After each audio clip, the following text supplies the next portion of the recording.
So you ready, Amanda? Yep. All right. Three, two, one, go. Recording in progress.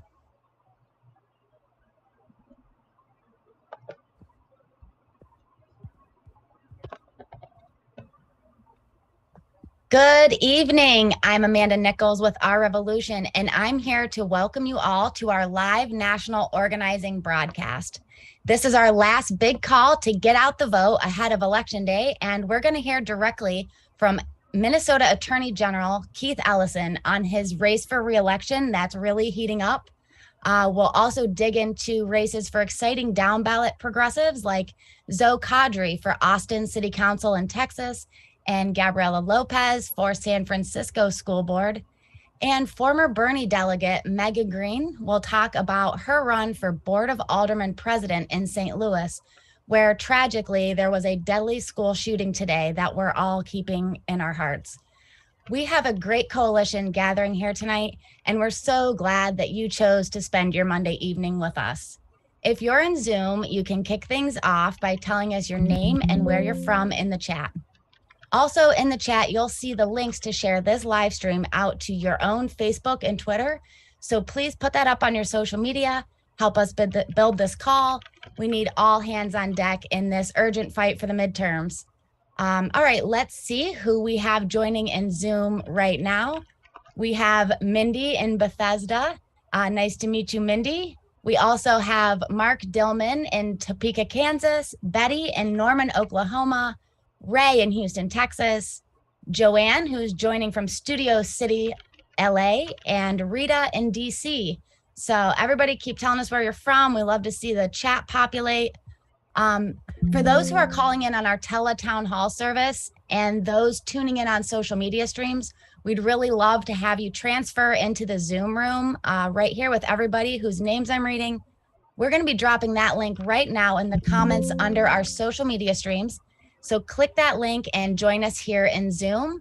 That's ourrev.us/Zoom. Again, if you're just tuning in, my name's Amanda Nichols, and this is our national Organize to Win call. In just a bit, we'll hear from Minnesota Attorney General Keith Ellison on his battle for re-election against a hedge fund lawyer who wants to ban abortion after just 6 weeks and defund law enforcement against corporations.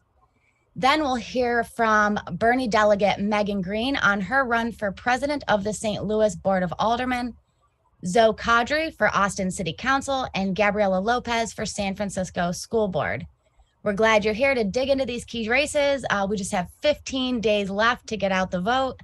The chat is very active. Keep telling us where you're from. I see Pete from Erie. I see Linda from Salem, Oregon. Hi to Barry in Toledo. Emily Murphy is in New Hampshire. We've got Doc on the Tongva Islands, known as Los Angeles. Okay. Jesse in Davis, California. And Jamie in Dallas, Texas. All right, with more than 3,000 people listening on the phones right now, before we get started, use this chance to switch over to Zoom. We want everybody tuning in and connecting here in the room with us. That's ourrev.us/Zoom. And with the general election just 2 weeks out, we need everybody to really get their hands in the mix and do some GOTV, take a shift with us to call for our Arizona candidates tonight. We'll be doing that right at the end of the call. That's Lauren Kuby and Sandra Kennedy, who will be climate champions and watchdogs on the powerful Arizona Corporation Commission. We also have Bernie on the Stairs stickers to show our appreciation for folks who sign up for tonight's phone bank that again follows directly at the end of this broadcast. Please take a moment right now while the call is building to become a member, build our coalition. That's going in the chat right now. That's ourrev.us/2022 member. And finally, we're going to drop the link in Zoom for the latest edition of the Revolution Report, which I write every week. Please read that and share it around. We'll also have a link going in where you can sign up to receive the weekly newsletter in your inbox every Saturday. So with that, let me hand it over to our host for the evening, Our Revolution Executive Director, Joseph Gevargiz. Joseph, Thank you, Amanda Nichols. Good evening, progressives, and welcome to our live national Organized to Win call. My name is Joseph Kivarghese. I'm the executive director here at Our Revolution. I'm going to be your co-host this evening alongside Mike Oles, who's our national field director. Right now, I can see hundreds of folks who are joining on Zoom. We've got thousands more tuning in online and through our Teletown Hall service. Thank you all for joining us. And if you want to be in the Zoom room and have a more intimate experience, interact with our guests, you can go to ourrev.us/Zoom. Against ourrev.us/Zoom. Brothers and sisters, I am so excited that you're all here tonight because you know what? It is crunch time for progressives. With just 2 weeks left to go until Election Day, we're kicking off a massive GOTV push to make sure that we power progressives to the polls. Tonight, we're going to hear directly from some of our endorsed candidates as our races come down to the wire. Our Revolution board member and Minnesota Attorney General Keith Ellison is in the House. He's in a tight re-election fight against a hedge fund lawyer who wants to criminalize abortion. We're also going to be hearing from Megan Green. She was a 2016 Bernie delegate, and we helped elect her to the St. Louis Board of Aldermen. She's now going up against big real estate developers in a bid to become president of the Board of Aldermen. We're also joined by Austin City Council candidate Zoe Quadri and San Francisco School Board candidate Gabriela Lopez. We're going to be talking about the importance of electing progressives at every level of government, from school board to city council.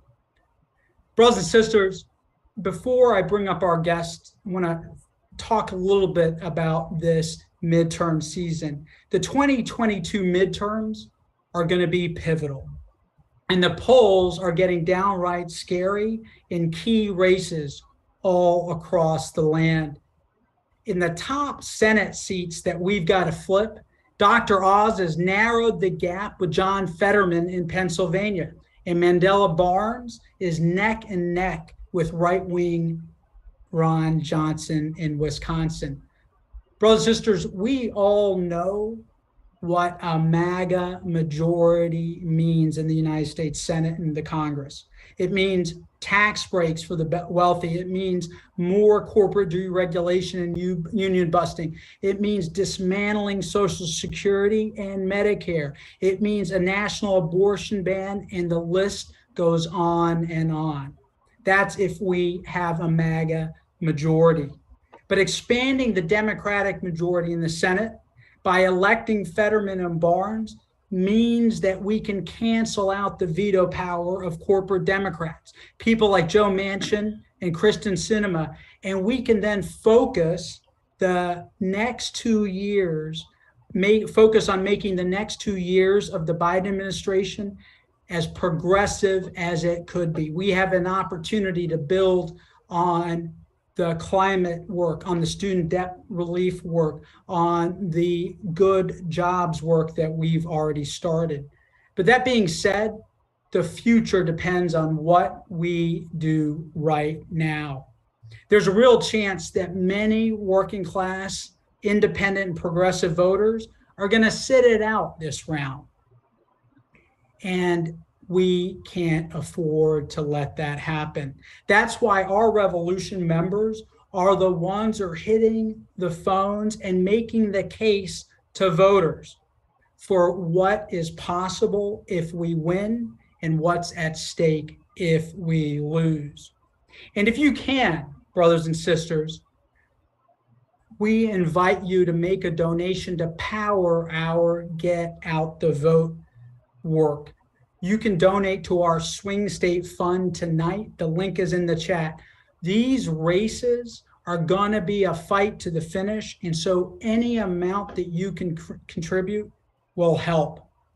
In addition to fighting the good fight for the Senate, we're also focusing on holding on to the House and expanding our progressive voting bloc by electing progressives like Jamie McLeod Skinner in Oregon's 5th and Michelle Vallejo in Texas's 15th district. Jamie and Michelle are just 2 of the 10 progressives that we are going to elect to Congress and expand the squad. This includes people like Summer Lee, Greg Casar, Delia Ramirez, and others who have joined us on this call, and others that we have helped position to be in power. Brothers and sisters, each of these races is helping us shift the political landscape and put more of us in a strategic place to fight to realize our progressive vision. Look, at early voting is already underway, and just with 15 days left till polls close, we are launching a massive targeted get out the vote operation. With the far right weaponizing crime in a time of economic despair and corporate Democrats failing to make a compelling case to voters who are struggling to afford the basics of life. They're struggling to put food on the table. They're struggling to get their health care met. They're struggling to keep a roof over their heads. In that moment, it is up to us as progressives to circumvent the onslaught of negative ads, misleading ads, and directly engage voters where they are and engage with them on the facts and our solutions to the issues that matter to them. And that's why we're going to be joining Bernie as he rallies voters in 8 states starting this weekend. And that's why our revolution is hitting the phones. We've already made more than 1 million calls to voters, and we're sending out texts, we're sending out direct mail, we're engaging on social media. We are doing everything possible to get out the vote, because you know what? It comes down to turnout. Our movement has to marshal our progressive power to turn the tide in critical races. And that's what I want to ask each of you. We cannot mount this massive get out the vote effort without your support. You can donate, as I mentioned before, but you can also volunteer just a couple of hours a week, calling voters, fellow progressives, and talking to them about how essential it is to vote and keep progressives in power is essential. This is the most impactful thing that you can do in this home stretch. We're going to be dropping a volunteer link in the chat. Again, join us. We've got our phone bank dialer rolling every night. And real quick, before we kick things off with our first guest and the rest of our candidate lineup, I want to remind all of you that Nina Turner's new show, Unbossed, premiered this week on TYT, and it airs every week, airs weekdays at 4 p.m. Eastern. So again, if you miss Nina Turner, she's got a new show, Unbossed. Check it out on TYT. Link is in the chat. And with that, I want to bring up our Revolution board member and Minnesota Attorney General Keith Ellison. Keith needs no introduction. He is a strong ally in our struggle. And our revolution, Keith, is pulling out all the stops to help make sure we get you over the finish line. Our organizers have been working hard. We've made over 56,000 calls in Minnesota. We've sent over 100,000 texts and almost 1 million emails. Brothers and sisters, that is the work that our revolution does, grassroots voter mobilization.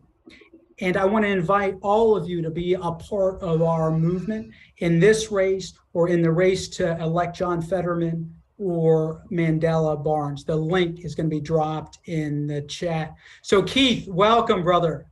Hey, it's great to be here with you, Joe, and the entire RREV family. Bless all of y'all. Love being part of the RREV family. You guys are awesome. Let me be clear. This race is historic. It's critically important, and it needs all of our effort wherever we may be. We need to step forward and advance progressive policies through progressive candidates. And I want to be clear. I am one of those. My race is tied. The good news is we're not down, but the bad news is we're not up. and we need everybody's help to push us past the finish line in these last 14 days. We may be, it may be 14 days in a few hours, but we're already into tomorrow, and we're gonna need everybody's effort. Let me be clear, there's a few questions. One is that, yes, it is true, my opponent has tried to make this race all about crime. He has offered no good solutions. The one solution he has offered is to dismantle the consumer protection work of the Minnesota Attorney General's office and put everybody into criminal prosecution.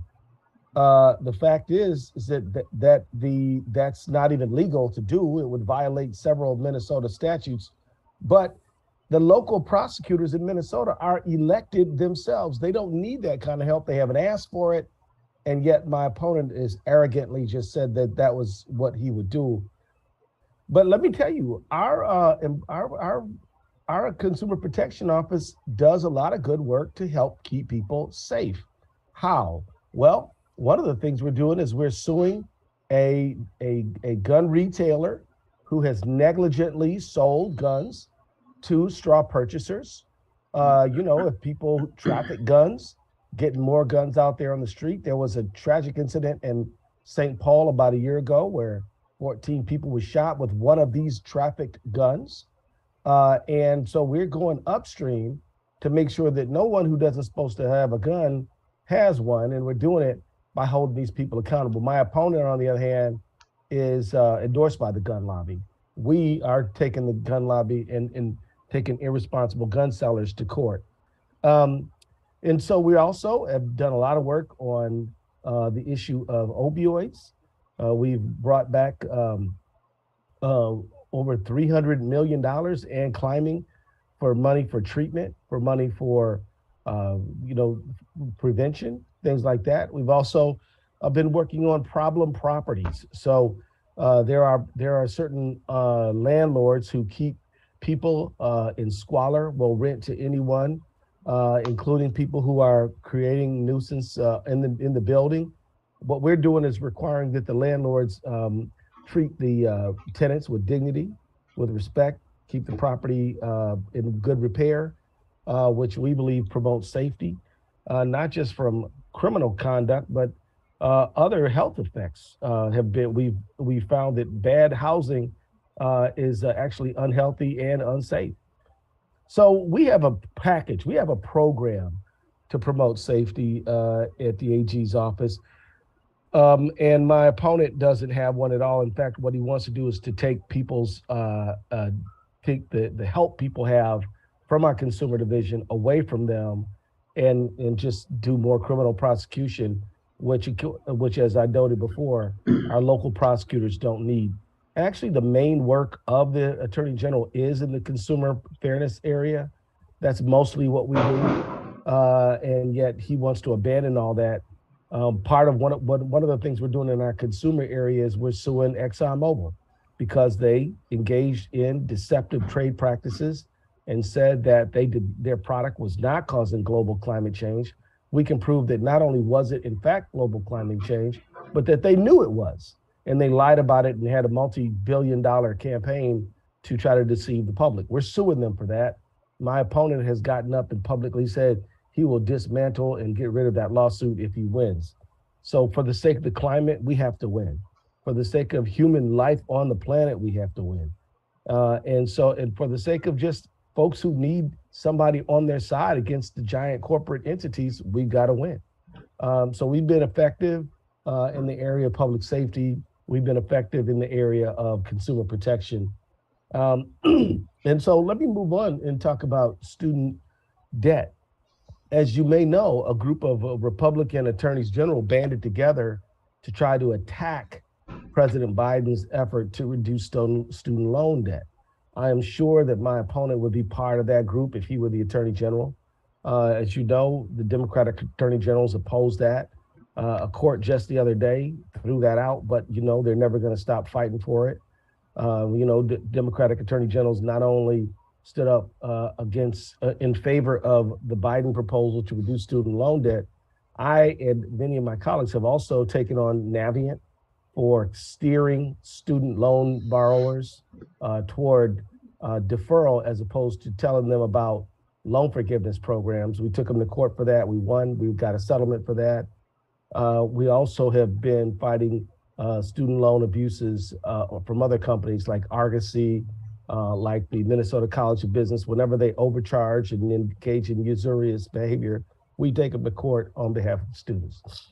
And then finally, I want to talk about our antitrust work. I will say this to you. If I could tell you that we could do one activity, and with this one activity, we could make sure that wages rose with productivity. We could make sure that entrepreneurs introduce more products into the market. We could lower consumer prices, and we could stop giant companies from trying to buy our democracy. Would you want to do that one activity? Well, that one activity is antitrust work. With that one activity, we can stand up for our democracy, improve wages, have greater product differentiation, and have lower consumer prices. So we put a lot of money into that. My opponent is not for it. He doesn't like it. He thinks that he literally said I was harassing corporations. And I'm like, and I said, so you think I'm harassing corporations?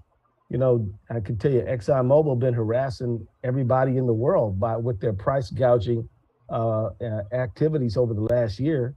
But you can't expect anything from this guy because, he used to work for he's never been to court in his life. He's never argued a single motion. He used to work for a group called Varde Partners, who profited $2.6 billion during the pandemic. So I know what his game is. His game is very simply he wants to be the fox in the hen house. He wants to be inside the institution to push away any effort to help workers and consumers, and he just wants to enrich the most powerful people who are already have more than they need. So that's why I'm running. What I'm going to do is I'm going to continue to fight for these things. I set up a wage theft unit, an anti-wage theft unit that has brought back literally hundreds of thousands of dollars to workers who have had their wages ripped off. We're working on antitrust, as I mentioned.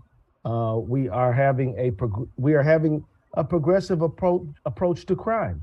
And what do I mean by that? As I just said, we're not just going to deal with we are dealing with the criminal prosecution of victims, but we're doing it also looking upstream at the gun sellers, at the opioid pushers, at the folks who really kind of create an environment where bad things can happen to others. And that's what we're doing. So I just want to ask y'all for your help. I need to let you know that this is a very tight race. If we put our donation a link into the chat, please use that if you can. And also, if you have any time to do a shift, please do it. And I just want to offer my sincere gratitude to our Rev for the hard work and the excellent work you've already done. The work you've already done has been enormous. Joe, the work that our team has done has been fantastic. The only problem is we need you to do it for 2 more weeks because this will be down to the wire. This is going to be white knuckle close. So with nothing but love in my heart for all of you and the movement that we stand for, I hope that you guys will continue to fight and help me get back in there. In many ways, the question on the ballot in my race is this. If a prosecutor, as I am a prosecutor, prosecutes criminal conduct by a police officer, former police officer like Derek Chauvin, will that prosecutor be able to not only win the case, but also be reelected? That's the question on the ballot. I can tell you, even though Jim has never prosecuted a single case in his life, he has the Police Federation on his side against me. Well, I'm not surprised by that because some of those guys, they paid for Chauvin's entire defense. That's just a fact. I'm not casting aspersions. It's just true. So it's very clear. They're trying to punish me for prosecuting Derek Chauvin. And by the way, the cases are all over. All 4 cases have been resolved as of today. One of them pled guilty. The other one basically pled guilty, and the other one pled guilty several months ago. So all 4 cases, all 4 defendants, Chauvin, Lane, Tao, and King, have all been convicted in state and federal court, and the cases are now resolved.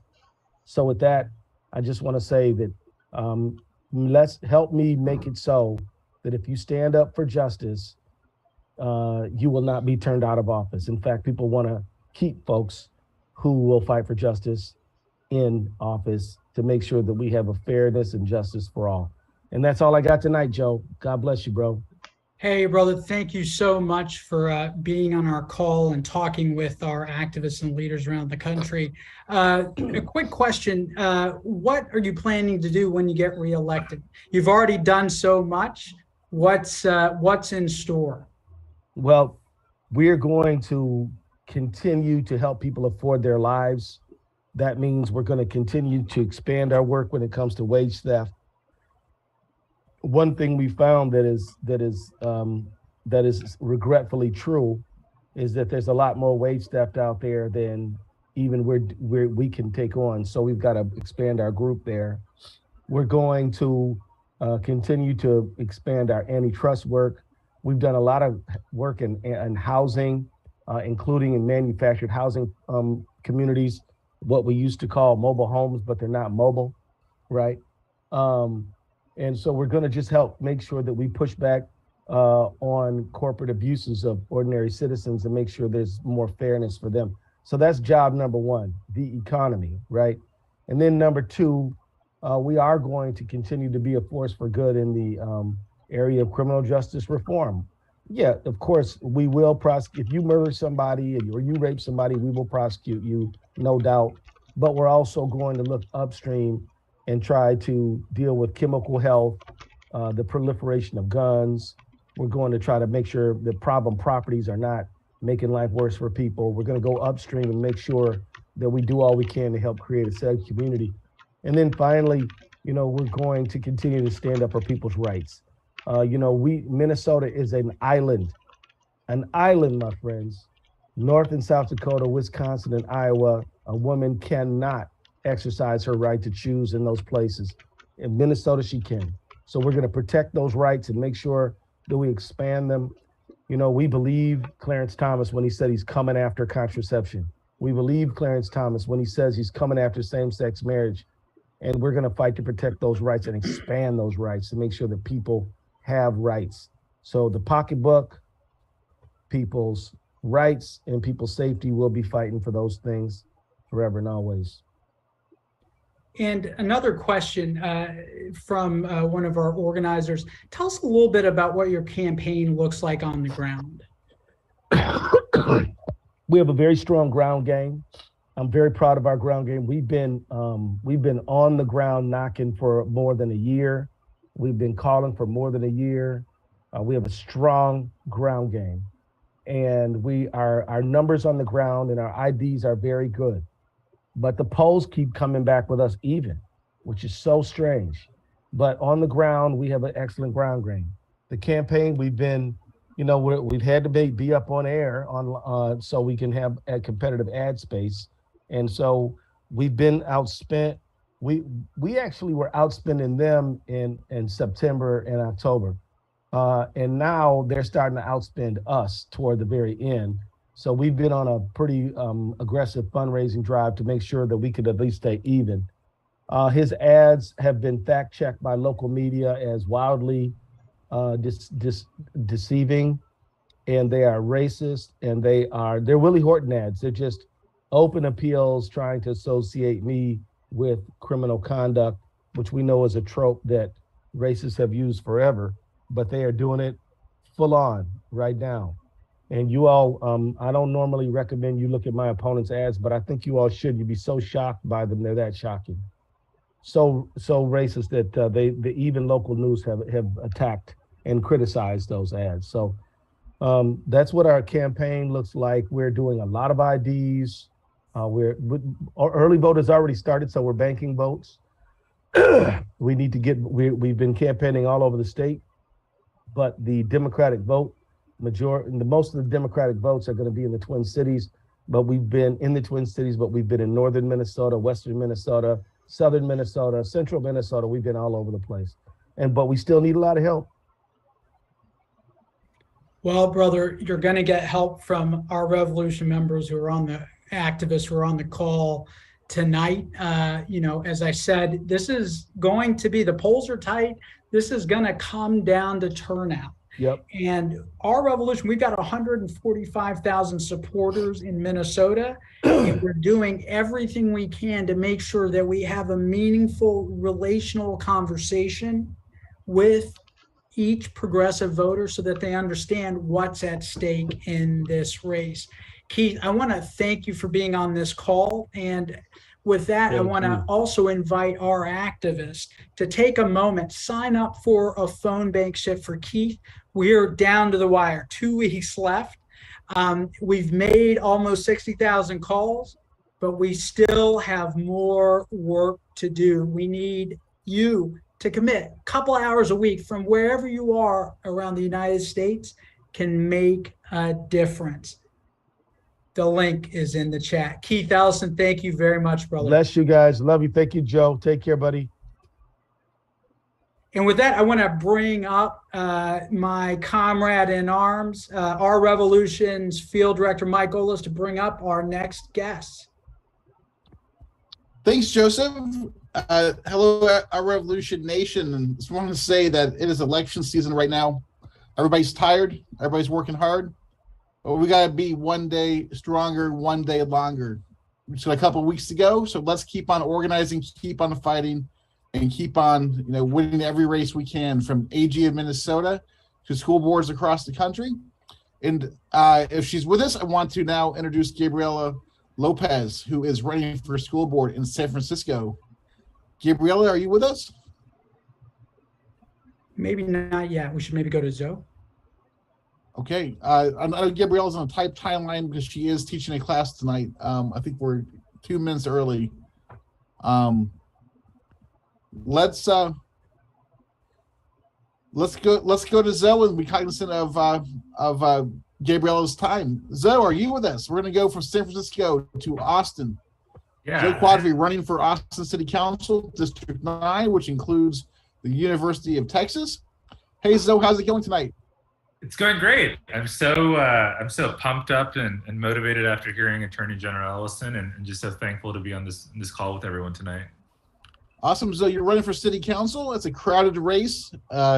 You're in one of the nation's great cities, and there's a real battle between progressives and the corporate establishment. And so, Zoe, tell us about your race, what's at stake, and really, I think about your student organizing program that you're working on, because I think that is, very powerful. If we turn out our student vote, especially in your district, you're going to go far away. Yeah. The district is, District 9. So I always tell folks who aren't from Austin that when you think of Austin, you think of District 9. You think of the University of Texas at Austin. You think of downtown. You think of 6th Street. You think of Rainey Street. You think of South Congress. It's the heart of the city. And Austin is such a beautiful city, and it is one of our great cities, if not the greatest city. But it's a city that it's letting down its most vulnerable populations on a daily basis. We're going through a housing crisis that is pushing so many folks who have given so much of the city, whether it be our service workers or healthcare workers, EMS workers, firefighters, teachers out of this city, and that says a lot about us. That says a lot about our values. The fact that just a few years back we criminalized homelessness, I think it shows that we have a long way to go before we become that progressive city that we claim to be. The field itself is 8 folks. It's the first time in 12 years it's an open seat. I think there's some folks in the race who are lean a little bit more right. And then I think everyone else are folks that, truthfully, and this isn't putting down my opponents, it's just stating facts, are folks that are okay with the status quo, that as long as the city works for them, they'll kind of keep, marching along. But for me, I think it says a lot about a city, and it says a lot about us and how we treat our most vulnerable and in communities that don't have a voice. And in that case, I think Austin has failed. So we launched the camp where, 14, I guess after tonight, 14 days until the election. We launched the campaign about a year ago, a year to the date of election day, to be very intentional, not transactional, to build authentic relationships with those in the community, folks who have been my neighbors for as long as I moved to the city. And I think that's shown through our grassroots support. Last weekend was the 4th weekend in a row we've knocked on over 1,000 doors. And I've read articles in the past when a city council race knocked on 1,000 doors in one cycle was considered impressive, and we've knocked on tens of thousands of doors to this point. We have the most individual donors, individual donations, and smallest average contribution size. And then, we've gotten the support of groups, obviously like, y'all, but also the Sunrise Movement and Grassroots Law Project and Future Generations and members of the State House and ACC, which is the Austin Community College Board of Trustees, and Austin Independent School District folks, and Commissioner Jim Hightower, who I know is a OR, I think, national board member, or at least Texas board member. National. And so, I'm seeing some notes here in the chat about Bernie being all over the country. I know Bernie's coming to Austin also. Yeah. The progressive movement in Austin has gotten stronger each year. We have Congressman Greg Casar headed to Congress. We have some great city councilors. So what's it like to be part of this progressive infrastructure in Austin? Yeah. And, what are you going to bring to the city council when we get some more power? Yeah, I'm just in awe, right? Whether it be, Greg, who's, basically Congressman-elect, whether it's Jose Garza, who's the district attorney in Travis County, showing that you can be a prosecutor that leads by empathy. And truthfully, whether it's even folks who didn't cross the finish line, but still have done such a great job, like, Mike Siegel and Julie Oliver, who ran for Congress in 2018 and 2020. I'm just in awe. I'm glad to play my part. I think what you'll see of me as a council member is someone who makes sure that everyone has a seat at the table, because I'm from a community that has never historically had a seat at the table.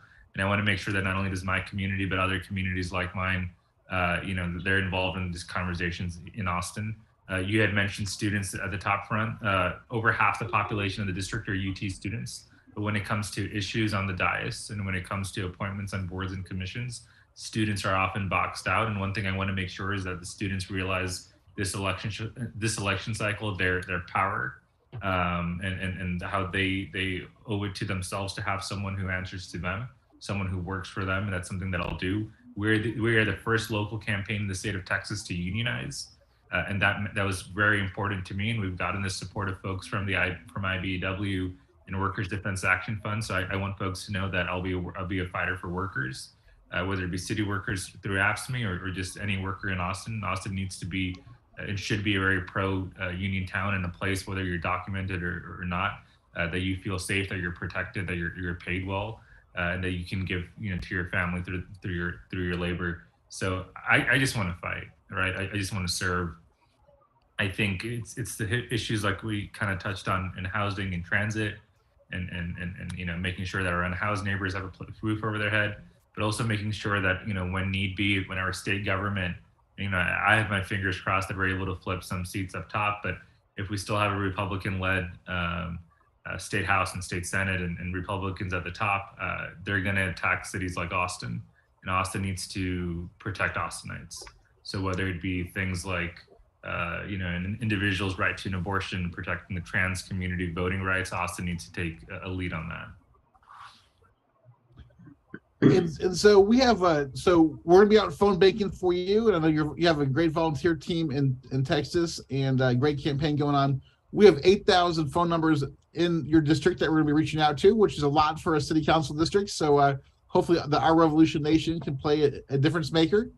And so we're gonna be out calling tomorrow for Zoe, and really almost every night between now and election day, Our Rev is gonna be on the phones. We're gonna go out with everything we got, the phone bank is running 6-7 hours a day. It feels like right now, and we're about to cross 1 million phone calls we made since the beginning. We actually started our phone bank back in January for an Austin City Council race, Cheto Vela, who she does great. Now we want to finish it strong for Zoe. Yeah, no, I appreciate that. Yeah, and I just want to reiterate, just very so thankful to be on this call, and every door knocked, every phone call that's a conversation that occurs, like it helps the campaign. We imagine the margins will be really slow. Someone who endorsed us, State Rep Donna Howard, won her first race by 4 votes. I hope it's not that close, but like I said, door knocked, every conversation had over the phone will make the difference. And I can't thank everyone else, for being on this call. I can't thank y'all for creating this community, creating this space, and I'm so very excited to what the next 2 weeks have in store.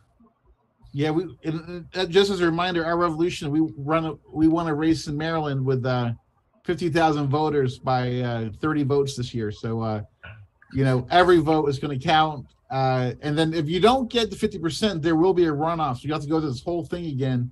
Correct. Right before the end of the year. Is that right? Yes. We imagine there will be a runoff. We intend to be a part of that conversation. The runoff would be December 13th. We have seen in past Austin City Council elections drop-offs of anywhere from 80 to as high as 93% between election day, general election totals and runoff. So we're going to make sure that we continue to keep our base mobilized. And like I said, I think this district is the opportunity to flip a seat. Even though it's a nonpartisan race, the seat has long been held by folks who are anti-housing, and I think we can really make a difference with this upcoming election. Awesome. And as we all know, our great cities are becoming way too expensive, especially for working class families and those on the margins of our economy. So it's going to be great to have you on the city council as a champion, and we'll have you back.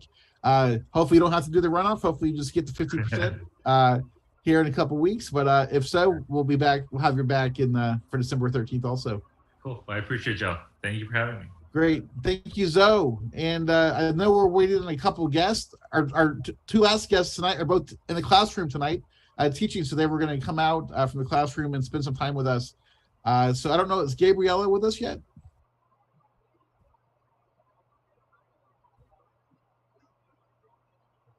She is not showing Mike.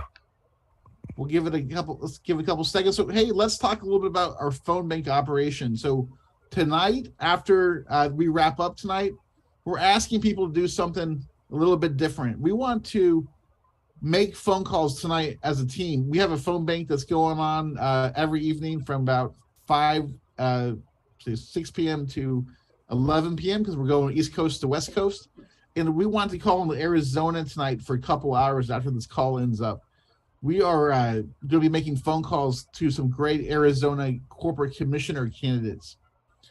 Corporate commissioner candidates are in Arizona are people who regulate. We heard Keith Ellison talk about trust busting.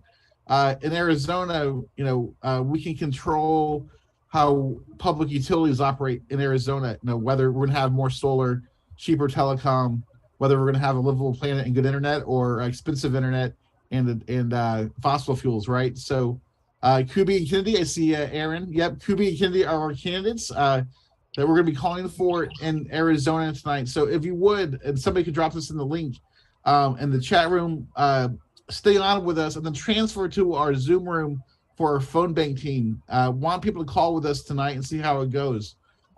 Every call is important. We're making, tens of thousands of phone calls in Arizona to get the vote out for a race that's a little bit down ballot. So people aren't necessarily paying attention to something that's going to be on their 8th or 9th slot. But this race can radically impact people's lives when it comes to energy and telecommunications. So please join us after this call wraps up.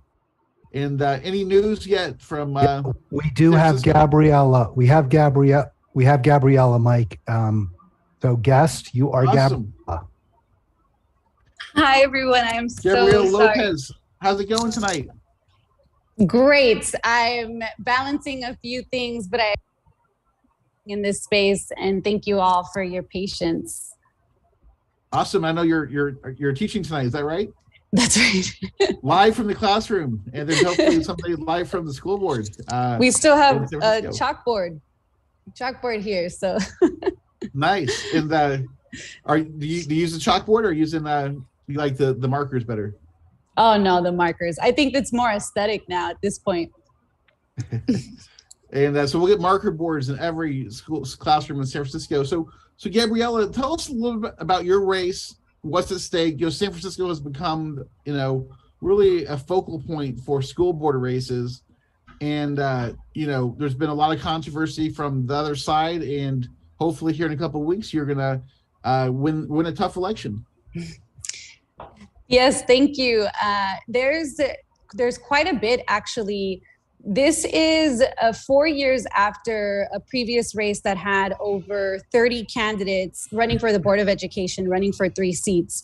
This time around, there are only 6 of us who are running. And I mention that because the build up and the toxicity and the tension that we lived through in the last 2 years broke down a lot of people, a lot of experts, a lot of candidates that would have been great in this position, that deserve to be in an area that often leaves out voices, especially when it comes to education, especially when it comes to experts in education. But the fear that they instilled in a lot of folks in San Francisco left us with very little. It left us with 3 mayoral candidates who didn't earn the seat. They were appointed, and if we don't engage with voters, are likely to remain in it. One thing I'll add is the recalls in San Francisco were successful, unfortunately. Earlier, I lost my seat and didn't get to finish out the term. So we are the only campaign that after being recalled are running again.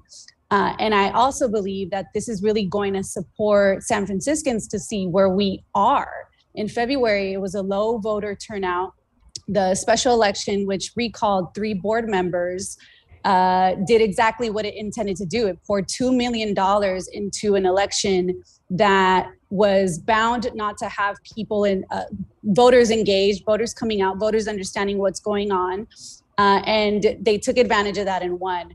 So we're also back in the race just to push back against that pressure where we were, and in a general election see where San Franciscans really are around this issue and around the recalls. Great. And Gabriella, San Francisco became this flashpoint, but I'm hearing reports from San Francisco to the East Coast, here where I live, there's just a lot of right-wing extremist energy around school board races right now. And, it's pretty wild that in San Francisco, this progressive liberal city, that you guys are having to put up with the same stuff, right? It's funded by bad actors trying to do bad things to our schools. And what's at stake in the school board election? And probably at stake in all these elections across the country for school board. It is true. There's an attack on curriculum. There's an attack on trans students, on LGBTQ students. There's an attack on talking about racism in schools and what materials we use to teach that. So as you mentioned, San Francisco is in many ways, we're also a target, because as much as people want to believe we're not a city that operates that way, we are beginning to already in the last 6 months that I've been off the board. The things that we have worked on have been erased completely. They've been paused. We're going backwards, and a lot of the votes that we made that created change people have been working on for decades. So in just such a short time, there's movement going backwards, and that is happening across the country in other districts in really foul ways. So when we put people in these positions that don't know about education, that don't understand teaching, that is really what's at stake. It's our students' safety. Absolutely. And, I feel like all across the country, our public schools are great places of learning. And there's been this, campaign that's falsely saying that our schools aren't, that our schools are problematic, and we can't teach the truth about things, and we got to do this and that. And it's all coming from the right wing and from extremists. And our schools, our public schools to be strong. We need to hold off charter schools. We need to make sure that public schools are as well funded and well staffed and well serving our students as possible. So what's it going to take to win this election?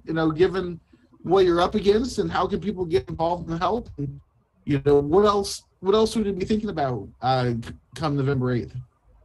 Well, one thing I'll add, and if I haven't mentioned this, I am a public school teacher. I do have that background. I do have that understanding. So when we're talking about our public schools, really pushing back against the narrative of what you were just saying, that our students aren't able or shouldn't be having these conversations, they're not able to handle these discussions. As an educator myself, I completely disagree with that narrative. People, mostly adults, don't want that truth in our schools because of what it means and what shift that would do. The reason why San Francisco is a target is because it does send waves across the country, and people don't want this starting here then ending up in Texas or Virginia or any other areas where this is actually something that's constantly attacked. So we are a fully grassroots campaign. This is a volunteer teacher campaign that is hitting the streets. This is how we won in 2018. This is how we're going to win again. But mainly making sure that people are aware of these issues. People are aware that there's an election, that they have a right. In San Francisco, we have non-citizen voting. So many of our parents who have students in the school district have the ability to vote for who's on the Board of Education. Sharing that information is number one. And of course, we are fundraising, we are running around, we're out on the streets, campaigning every day, going door to door to just get the vote out. Absolutely. Well, thank you so much, Gabriella. Are you done for the night, or do you have more class to go back and teach? I do. I'm Okay. gonna run back and do that.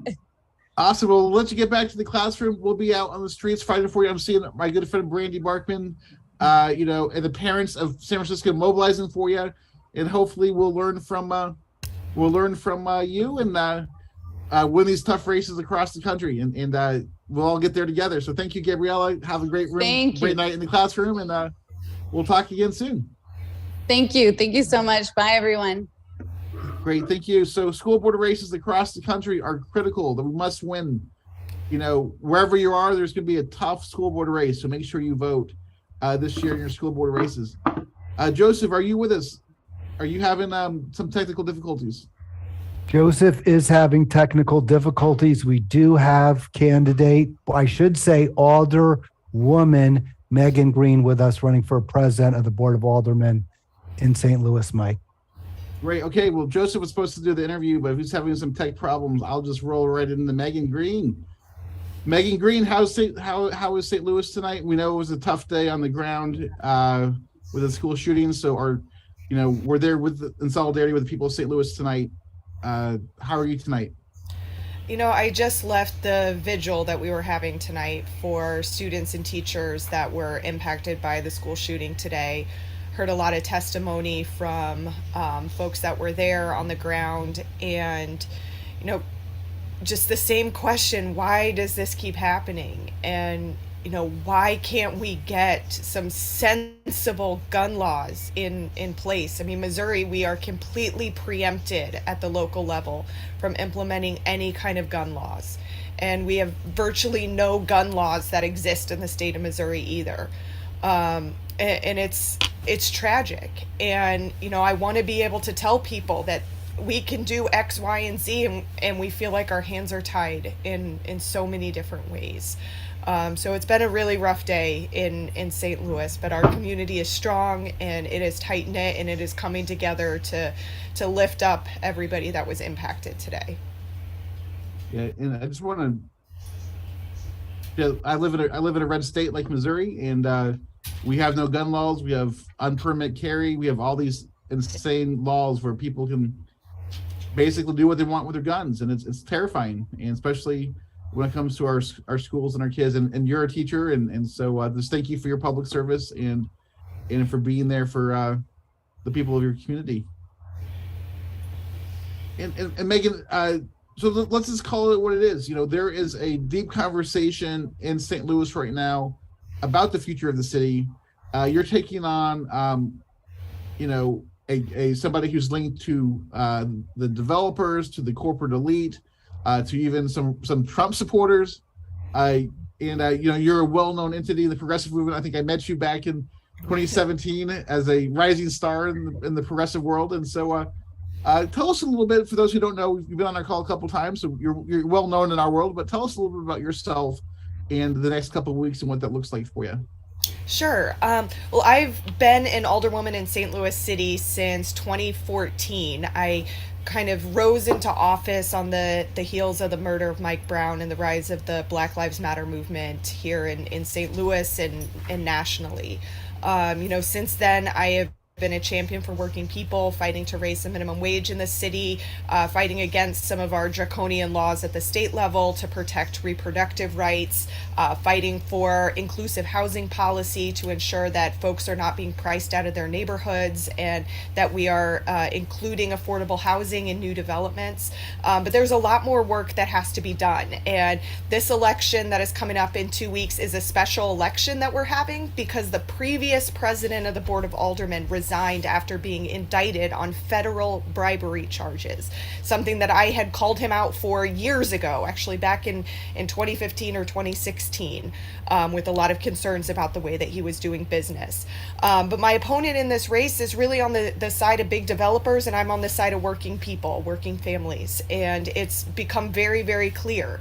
A couple weeks ago, I met with folks over at a hotel, the Union Station Hotel here in St. Louis, who are trying to organize a union with Unite Here. And 2 weeks after I met with those workers, the owner of that hotel dumped $50,000 into a PAC to support my opponent, because I believe in things like labor peace agreements. If we're giving, tax breaks to hotels or to corporations, we need to require that they allow for unionization once they're open and once they're renovated. And that has not been the norm in St. Louis, but with me as president of the board, it will be. And local politics is brutal, right? You stand up and do the right thing, and then they'll just load the other guy up with dirty money. And thank you for your righteous commitment to worker justice. But that's the way it rolls in local politics. Sometimes you develop some strong enemies, some powerful enemies for doing the right thing. I always say they're the right enemies, though. And if you don't have the right enemies, you're not doing it right. Absolutely.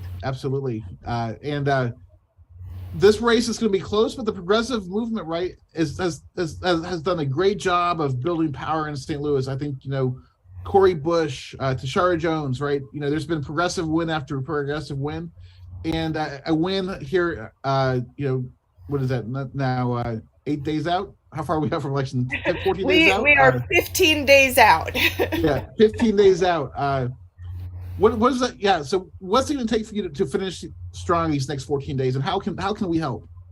If you are in the St. Louis area, come and knock doors for us. Come to 4462 Maryland Avenue. That's our headquarters.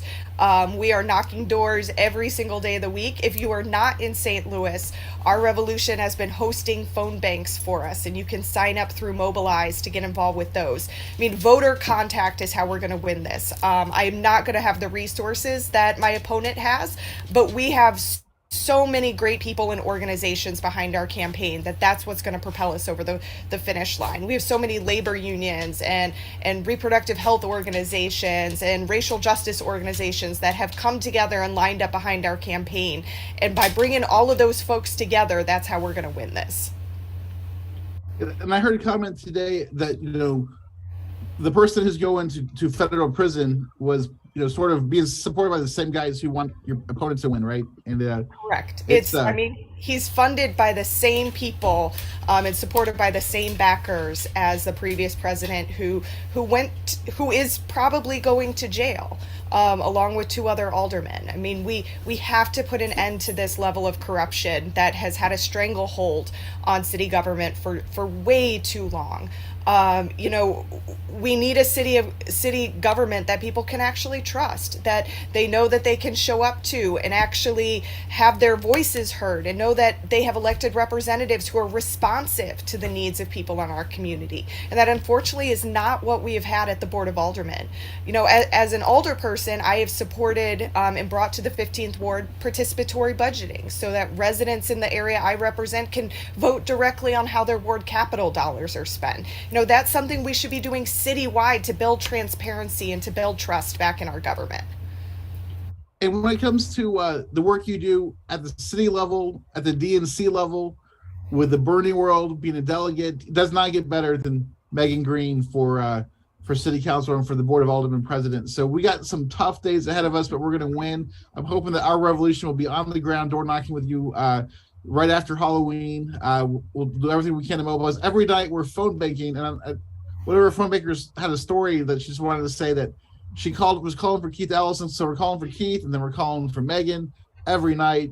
And she called somebody up. They were like, "Look, I moved to St. Louis, and so I can't vote for Keith." And they're like, "Well, vote for Megan Green then," because you know, she is the real deal in St. Louis and gonna bring some amazing vision and power, and it's a participatory democracy to the office. So how exciting that, you know, even though we're outfunded, we're not outgunned because we have the people. And you've already won this once, right? You just won it a couple months ago in the primary, and we'll win it yes, here. We won the primary, but you know, the general is a different beast because voter turnout is going to be a lot higher than it was in that primary. So it means we got to talk to a lot more people than we did for that primary election, and folks that aren't always used to voting in municipal elections, because our municipal elections are not normally on this election cycle.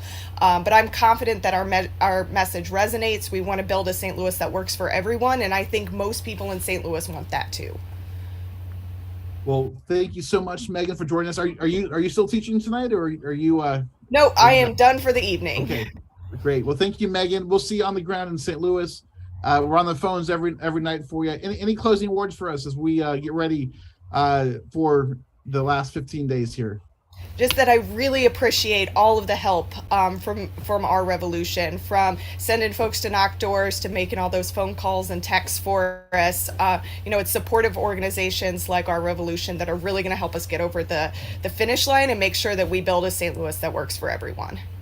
Great. And when it comes to the progressive movement and the progressive organizing, having Megan Green in this leadership position is going to be a huge difference, not just in St. Louis, but I think for across the country and what we can get done at the city and municipal level. So thank you, Megan. We'll be on the ground fighting. And, you know, what we're going to do is after this call wraps up here in just 3 minutes, we want people to join us to make phone calls for Arizona. And then tomorrow night, come back and make phone calls for Megan Green and Keith Ellison. Every night we're making phone calls. It is the quickest, easiest way that you can talk to voters. We're calling our revolution voters. You know, we have tens of thousands of supporters in every state in the country. So we want to get those supporters in St. Louis and in Minnesota mobilized to vote on the 8th and make sure, you know, our base gets out. You know, these are great, fun conversations. All people who love the Bernie world and love what we're fighting for. So if you would, we have 175 people on the call right now. Join us. If it's not too late, if you're not too tired, right after this call, the link will be in the chat room to go out and make phone calls. I'm sorry, I'm not seeing the chat, so hopefully it's there. Let's make phone calls together as a team just here in you know, just 2 minutes. So I know it's got a little bit discombobulated. Joseph, are you back with us? I don't think so. So let's go ahead and just wrap up for the night and we go to our closing events. So okay, so let's go ahead. If you can't phone bank with us, donate to our Swing State Fund. We are, you know, have raised some good money to get John Fetterman and Mandela Barnes to the U.S. Senate. We have an amazing phone bank, text bank, all that going on. So help us fund that operation. Make a donation today. We have a ton of other great candidates that we're working on to get over the finish line. We need to now, in the next couple of minutes, switch over to the phone bank room, and we're going to be calling for Lauren Kuby and Sandra Kennedy, who are running for the powerful Arizona Corporations Commission to keep monopolies in check, combat corruption, lower energy prices, and jumpstart the state's renewable energy future. And if you've been to Arizona, it's almost like you're kind of sad because you don't see enough solar panels there when the state would be the solar panel hub of our country. So with Lauren Kuby and Sandra Kennedy, we will get that done. And then again, join us on our phone banks every night. We're phone banking from 6 to about 11 p.m. Eastern. So if you're on the West Coast, we got West Coast times. If you're in the East Coast, we got good East Coast times. And then lastly, join us in the Zoom room. We'll close this call out. Again, everybody, we'll be phone banking here in just a few minutes in the other room. So please join us in the phone bank room. If we all make some calls tonight, we can get to thousands of phone calls tonight. So let's join over there. Lauren Kuby and Sandra Kennedy for Arizona Corporation Commission, down ballot, but critical for our country and for our future progressive movement. So let's go ahead. If you're online and you can unmute yourself, let's go. When we organize, we win. But then also, let's say when we phone bank, we win. When we organize, We win. when we organize, We We win. win. when we phone bank, we win. We win. and when we phone bank here in 1 minute, we really win, right? So let's phone bank together. Join us on our phone banks every night between now and election day. We got some work to do, but we can win this tough election season. So we'll talk to everybody very soon. Thank you for joining us tonight. And click on that link. Hal Ginsberg just dropped this. I'm going to click on it right now. Everybody head over to the phone bank room so we can make some phone calls. I'm going to just leave the call on for a moment longer so everyone can keep seeing that link. Great. I see John Hayes volunteered to phone bank. Thank you, John. And I'm seeing Savco join us on the phones. Awesome. Okay, I'm going to click the link. I'll see you over there. I think Diane Morgan is going to help us get going tonight. We'll see you in 1 minute over in the phone bank room.